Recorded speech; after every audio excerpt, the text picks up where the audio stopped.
ఉండి శక్తి ఉడికిపోయిన ఈ ఉద్యమానికి జవసత్వాలు, వాళ్ళ అనుభవాలు కావచ్చు, వాళ్ళకు సంబంధించిన జ్ఞాపకాలు కావచ్చు, లేదా వాళ్ళు ఇస్తున్నటువంటి సందేశాలు కావచ్చు, ఈ ఉద్యమాన్ని గమ్యం చేరే వరకు చేర్చినటువంటి యోధులుగా మిమ్మల్ని అందరినీ ముందుగా మీ అందరికీ ఉద్యమాభినందనలు తెలియజేస్తున్నాను. రామ్మూర్తి గారు మాట్లాడిన తర్వాత చాలా క్లారిటీ వచ్చింది సమావేశానికి. ఎందుకంటే ఈ సమాజ మార్పు కోసం పెట్టబడ్డ సమావేశం ఇది కాదు. ఈ సమాజంలో బీసీలకు రాజ్యాధికారం రావాలి అనేటువంటి దానికోసం పెట్టబడ్డ సమావేశం ఇది కాదు. లేదా మాలాంటి కమ్యూనిస్ట్ అనుకోవచ్చు, నక్సలైట్లు అనుకోవచ్చు, ఇంకేదైనా అనుకోవచ్చు, మేము కోరుకునేటువంటి సమాజం రావాలని పెట్టుకున్నటువంటి సమావేశం కూడా కాదు. లేదా స్త్రీ పురుషులకి సమానత్వం కావాలి అనేటువంటి సమావేశం కూడా ఇది కాదు. ఈ సమావేశం ఉద్దేశం ఒక్కటే. రామ్మూర్తి గారు చాలా స్పష్టంగా చెప్పారు. దాంతో నేను ఏకీభవిస్తూ, ఏమిటి ఆ ఒక్కటి? కాంగ్రెస్ పార్టీ ఎన్నికల ముందు మేనిఫెస్టో రిలీజ్ చేసినప్పుడు, ప్రకాష్, ఎన్నికల ముందు మేనిఫెస్టోలో మనం ఎవరం అడగలే. ఒక్క నిమిషం నన్ను కంప్లీట్ చేయనియండి. ఇప్పుడు మనం ఒక్కొక్కరం మైక్ ఇస్తే గంటలు రోజుల తరబడి మాట్లాడే శక్తి, సామర్థ్యాలు, జ్ఞానము ఉన్నవారు. నేను ఏమంటున్నానంటే దాని ఉద్దేశము, గత ప్రభుత్వము ఇలాంటి విషయాన్ని పట్టించుకోలేదు, కనీసం ఆలోచన కూడా చెయ్యలేదు, చేయడానికి అవకాశం ఇవ్వలేదు. కాబట్టి మా ప్రభుత్వం వస్తే, మేము అధికారంలోకి వస్తే మేము ఉద్యమకారుల్ని గౌరవంగా గుర్తిస్తాము, వాళ్ళకి ఇంటి స్థలం ఇస్తాము, వాళ్ళకి గౌరవప్రదమైనటువంటి పెన్షన్ ఇస్తాము, వాళ్ళకి అన్ని రకాలుగా వైద్య, విద్య ఇలాంటి సౌకర్యాలు కలగజేస్తాము అనేటువంటి మాటని కాంగ్రెస్ పార్టీ మేనిఫెస్టోలో పెట్టింది. అందుకని మనము కేసీఆర్ సంపాదించుకున్నటువంటి ఆస్తిలో మనం వాటా అడగట్ల, ఆయన ఫామ్ హౌస్లో వాటా ఇవ్వమని ఇంకా ఆస్తులకు సంబంధించినవి మనం ఎవరు ఇక్కడ ఉన్నవారు అడగట్ల. లేదు, ఇప్పుడు ఉండేటువంటి రేవంత్ రెడ్డి గారి రియల్ ఎస్టేట్ బిజినెస్ కావచ్చు, లేకపోతే వాళ్ళకి సంబంధించిన ఆస్తుల వ్యాపారాల విషయంలో కూడా మనం ఎవరు వాటా అడగట్లే. మనం అడుగుతున్నదల్లా, ఇక్కడ కూర్చొని అందరం సమావేశం జరుపుతున్నదల్లా, ఏంటి సమావేశం? మనం ఇక్కడ కూర్చున్నదల్లా కాంగ్రెస్ పార్టీ మేనిఫెస్టోలో తెలంగాణ ఉద్యమకారులకి ఇస్తామన్న గౌరవం ఏది, సౌకర్యాలు ఏది, పెన్షన్ ఏది, విద్య ఏది, ఇది మాత్రమే మనకి ఎజెండా. తెలంగాణ రాష్ట్ర సాధన ఏ ఒక్కడి నాయకుడి వల్ల, ఏ ఒక్క పార్టీ వల్ల, ఏ ఒక్క సంస్థ వల్ల అయింది కాదు. సబ్బండ వర్గాల ప్రజలు తెగించి పోరాడి సాధించుకున్నటువంటి తెలంగాణలో తెలంగాణ ఉద్యమకారులకి 12 సంవత్సరాలుగా గౌరవం కాదు కదా, రామ్మూర్తి గారు చెప్పినట్టు అవమానాలు మిగిలినాయి. అందుకని ఈ అవమానాన్ని దిగమింగుకొని మళ్ళీ మనకు తెలంగాణ ఉద్యమమే బాట. ఎట్లా బిడ్డ, నువ్వు నీ మేనిఫెస్టోలో ఇచ్చావు కాబట్టి దాన్ని అమలు చేస్తావా లేదా? మీరు మేనిఫెస్టోలో ఇవ్వకుండా అనేకం చేస్తున్నారు. అది కేసీఆర్ కావచ్చు, ఇవాళ రేవంత్ రెడ్డి సర్కార్ కావచ్చు. ఏమేం చేస్తున్నారో మనందరికీ తెలుసు. మనం అడుగుతున్నదల్లా నీ మేనిఫెస్టోనే తూచా తప్పకుండా ప్రత్యేకించి ఉద్యమకారుల పట్ల నువ్వు ఇచ్చిన విషయాన్ని అమలు చేయండి. ఏమైపోయింది కాలం? 1.5 సంవత్సరం గడిచిపోయింది. అప్పుడే శ్రీహరిని ఇక్కడే ఉన్నాడు. చాలామంది పెద్దలు చాలా సంతోషం. రంగారెడ్డి జిల్లా జేఏసీకి సంబంధించినటువంటి నాయకులు కావచ్చు, ఇక్కడ ఉండేటువంటి శ్యామన్న కావచ్చు, లేదా ఇంతకుముందు మాట్లాడినటువంటి వెంకన్న కావచ్చు, లేదా జాదవ్ గారితో పనిచేసినటువంటి వాళ్ళం కావచ్చు, లేకపోతే మా పటేల్ చూస్తున్నాడు. అంటే సబ్బండ వర్గాల ప్రజలు చేసినటువంటి వర్గాలు అందరం కలిసి చేసినటువంటి ఉద్యమం ఏదైతే ఉన్నదో దాన్నే రోల్ మోడల్గా తీసుకోవాలి.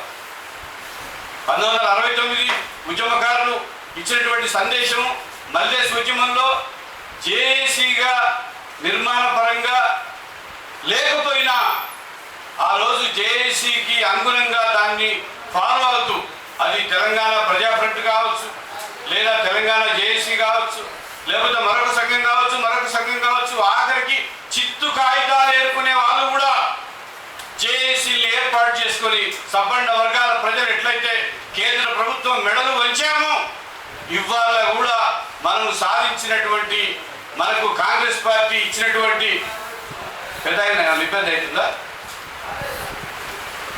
కాంగ్రెస్ పార్టీ మేనిఫెస్టో ఏదైతే ఇచ్చిందో దాన్ని సాధించుకోవడం కోసం అదే మోడల్లో మనకు పెద్ద ఆయన ఉన్నాడు. ఇవాళ జస్టిస్ చంద్రకుమార్ గారు ఒక జడ్జిగా రిటైర్ అయిపోయి ఇంట్లో హాయిగా కూర్చొని పిల్లా పాపలతో లేదా విహారయాత్రలకు దేశంలో పాలకవర్గాలు ఇచ్చేటువంటి అనేక కమిషన్లలో సభ్యులు కావచ్చు వాళ్ళు, కానీ జస్టిస్ చంద్రకుమార్ గారు ఆ రకమైనటువంటి దానికి కాలే. రిటైర్ అయిపోయిన తర్వాత తన మొత్తం జీవితాన్ని, ఈ మిగిలినటువంటి భాగాన్ని మొత్తం కూడా తెలంగాణ రాష్ట్ర ప్రయోజనాల కోసము, సంక్షేమం కోసము, తెలంగాణలో జరగాల్సినటువంటి సామాజిక న్యాయం కోసం నేను కట్టుబడి ఉంటానని ఆ రోజు నుంచి ఈ రోజు వరకు విశ్రమించకుండా, అది ఆపరేషన్ కగారు వ్యతిరేక ఉద్యమం కావచ్చు, లేకపోతే ఇవాళ తెలంగాణ ఉద్యమకారులకు సంబంధించినటువంటి డిమాండ్లు కావచ్చు, ఆ డిమాండ్లని అయ్యా ఇన్ని సంఘాలుగా ఉంటే మంచిది కాదు, మీరు అందరూ కలిసి ఒక సంఘంగా ఉండండి, నేను దానికి ఒక చైర్మన్గా ఉంటాను, ఒక నాయకుడిగా మార్గనిర్దేశనం చేసేవాడిగా నేను ఉంటాననే పద్ధతుల్లో ఇవాళ సార్ని ఒక్క నిమిషం సార్, ఇవాళ జస్టిస్ చంద్రకుమార్ గారి మార్గదర్శనం చైర్మన్ అనే పదాన్ని నేను కూడా విడ్రా చేసుకుంటున్నాను. వారి డైరెక్షను, వారి అనుభవం, వారికి ఉండేటువంటి గుర్తింపు అనేటువంటిది ఉద్యమకారులకు సంబంధించినటువంటి ఆకాంక్షల్ని, కోరికల్ని, హామీల్ని నెరవేర్చే వైపుగా ఒక పెద్ద దిక్కుగా, ఒక నిట్టాడుగా మనకు ఉండేటువంటి అవకాశం మనకి సమాజంలో ఉన్నది. దానికోసం మాత్రమే నేను చెప్తున్నాను. ఆయన ఎన్నడూ చైర్మన్గా కోరుకోలేదు, ఇంకోటి కావాలని కోరుకోలేదు, అది మనందరికీ తెలుసు.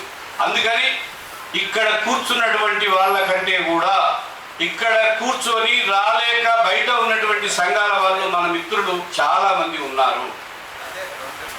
వాళ్ళని అందరం కలిసి ఇవాళ ఒక కమిటీని ఏర్పరచుకుందాము, ఒక నిర్మాణాన్ని ఏర్పరచుకుందాము, ఆ నిర్మాణం నాయకత్వంలో మనం ఉద్యమాన్ని ముందుకు తీసుకెళ్దాము అనేటువంటి మన ప్రయత్నం ఏదైతే ఉన్నదో, ఏదైతే సన్నాహక దశ ఏదైతే ఉన్నదో, ఆ సన్నాహక దశ ఇప్పుడు కూడా ఇంకా అసంతృప్తిగానే ఉందనేటువంటి విషయాన్ని, ఒక చేదు మాటని, ఒక చేదు వాస్తవాన్ని మీ దృష్టికి తీసుకొస్తున్నాను. అందుకని తప్పనిసరిగా ఒక లక్ష్యాన్ని చేరుకోవాలంటే ఒక వేదిక అవసరం. ఆ వేదిక కోసం వివిధ రకాలుగా సమాజం మొత్తం చీలిపోయినటువంటి రకరకాల పరిస్థితులు దేశంలో ఉన్నప్పుడు, తెలంగాణ ఉద్యమ కాలంలో కూడా, మల్దేశ ఉద్యమ కాలంలో కూడా మనందరం ఇక్కడేం లేవు, రకరకాలుగానే ఉన్నాం. మనందరం ఒక జేఏసీ పిలిపిస్తేనే, లేకపోతే ఇంకొక ప్రజాఫ్రంట్ పిలిపిస్తేనో, లేకపోతే ఇంకొక టీపీఎఫ్ పిలిపిస్తేనో, ఇంకోటి చేస్తేనో ఇట్లా కాదు. ఎవరికి వాళ్ళంగా ఇది మన విద్యుక్త ధర్మంగా మనం అందరం ఎట్లా కలిశామో ఇవాళ కూడా ఇంకా మన మధ్యన, మన సంఘాల మధ్యన, మన సంస్థల మధ్యన, మన ఆలోచనల మధ్యన ఇంకా తగినంత సమన్వయం అనేటువంటిది ఏర్పడాల్సినటువంటి అవసరం ఉన్నది. తప్పనిసరిగా ఈ కాంగ్రెస్ గవర్నమెంట్ ఇచ్చినటువంటి ఈ మేనిఫెస్టో ఏదైతే ఉన్నదో, ఈ మేనిఫెస్టోకి సంబంధించినటువంటి విషయాల మీద ఒకటి ఇప్పటికీ మనం డిమాండ్ చేయాల్సింది, మేముగా సిపిఐఎంఎల్ న్యూ డెమోక్రసీ పార్టీగా మేము ప్రతిపాదించేది ఏంటంటే, మీరు 18 మాసాలు అయింది కదా, మీ మేనిఫెస్టోలో ఉద్యమకారులకు ఇచ్చినటువంటి హామీ మీద కనీసం ఒక కమిషన్ అయినా మీరు ఎందుకు వేయరు? ఒక సమావేశాన్ని ఏర్పాటు చేసి మంత్రివర్గ స్థాయిలో ఒక క్యాబినెట్లో ఒక తీర్మానం చేసి, ఇగో అమరవీరులకు సంబంధించి ఇంకా ఆ సగం మంది కాలేదు, ఇంకా వాళ్ళు ఆ రకమైనటువంటి ప్రయోజనాలు కానీ ఆ రకమైనటువంటి ప్రభుత్వ సాయాన్ని పొందనే లేదు, ఈ విషయాల మీద కానీ, లేదా ఉద్యమకారులకి మేము ఇస్తామన్నాము 250 గజాల స్థలం, అట్లాగే గౌరవమైనటువంటి పెన్షను, లేకపోతే కార్పొరేటు వైద్యము, కార్పొరేట్ చదువు, ఇతరత్ర ఏదైతే 12 రకాల కోరికలు నాకు గుర్తున్నంత మేరకి ఆ డిమాండ్స్ పట్ల ఏం చేద్దాము అని కనీసం ఎవరైనా పిలిచి మాట్లాడినటువంటి సందర్భం లేదు. అందుకని ముందుగా ఒక టీముగా మనం కనుక ఏర్పడి ఒక వేదికను కనుక మనం అందరి మధ్యన కలిసి ఒక జేఏసీగా ఏర్పడి ఒక నాయకత్వ టీంని ఎంపిక చేసుకోగలిగితే ఇక్కడ మాత్రం ఖచ్చితంగా నేను జస్టిస్ చంద్రకుమార్ గారి నాయకత్వాన్ని ఆ టీము రాష్ట్ర ప్రభుత్వాన్ని కలిసి మీరు జాగు చేయడానికి వీల్లేదు, 1.5 సంవత్సర కాలం అయిపోయింది, మీరు ఎప్పుడు స్క్రీనింగ్ మొదలు పెడతారు, అసలు ఉద్యమకారుడు అనే దానికి డెఫినేషన్ ఏంటి, ఈ చాలా ప్రాసెస్ ఉంటుంది దీనికి. ఎందుకంటే సబ్బండ వర్గాల ప్రజలు పాల్గొన్నటువంటి ఉద్యమం ఇది.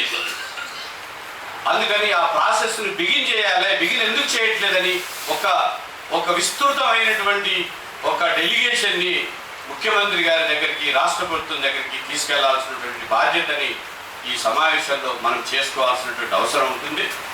దాన్ని భవిష్యత్తులో నిర్దిష్టంగా ప్రతి విషయాన్ని కులంకషంగా చర్చించేటువంటి దానికోసం ఒక ఇంత లార్జర్ ఇది కాకపోయినా దానికి ఒక స్టీరింగ్ కమిటీ, ఒక వర్కింగ్ గ్రూపు, లేదా దానికి సంబంధించినటువంటి జిల్లాలకు సంబంధించినటువంటి నిర్మాణాలు ఎట్లా ఉండాలా, సెంట్రల్లో కోఆర్డినేషన్ ఎట్లా ఉండాలా, ఈ కోఆర్డినేషన్ సంబంధించినటువంటి విషయాల్ని ఎప్పటికప్పుడు ఏ రకంగా మానిటర్ చేయాలా, ఎట్లా ముందుకు పోవాలనే దానికోసం ఒక మెకానిజం, ఒక యంత్రాంగం లేకుండా ఏ ఉద్యమం కానీ, ఏ ఆందోళన కానీ, ఏ డిమాండ్ కానీ పరిష్కారం అయ్యేటువంటి సందర్భం లేదు. దానికి మళ్ళీ తెలంగాణ ఉద్యమమే సాక్ష్యం కాబట్టి ఆ వైపుగా మనందరం కూడా వెళ్ళాలని, ఆ వెళ్ళే క్రమం ఏదైతే ఉందో దాంట్లో తెలంగాణ రాష్ట్ర సాధనలో సిపిఐఎంఎల్ నిడుమకసి పార్టీగా ఏ రకమైనటువంటి పాత్ర మేము వహించామో అదే రకమైనటువంటి స్ఫూర్తి, అదే రకమైనటువంటి చైతన్యం, అదే రకమైనటువంటి బాధ్యతతో సిపిఐఎంఎల్ నిడుమకసి మీ అందరితో ఉంటుందని చెప్తూ మాకు అవకాశం ఇచ్చినటువంటి మీ అందరికీ మరొకసారి ధన్యవాదాలు. లాల్ సలాం.